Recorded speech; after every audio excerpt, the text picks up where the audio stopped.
حياكم الله وحياكم الله، واللهم صل على محمد وآل محمد.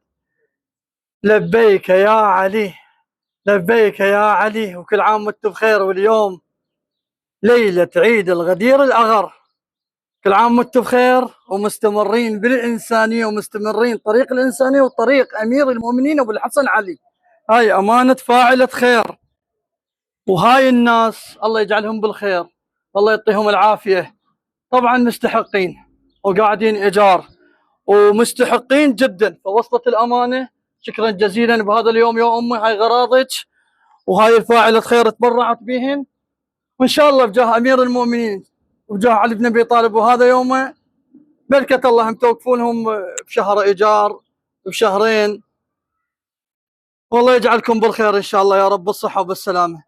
عائلة مستحقة وعائلة ليس لها معين غير الله وغيرة العراق. هنيئا لكم، أخوكم حسين أبو الشنب، فريق إنقاذ الفقراء، مستمر بالعطاء كربلاء المقدسة، وأمانتكم توصل للناس المستحقة.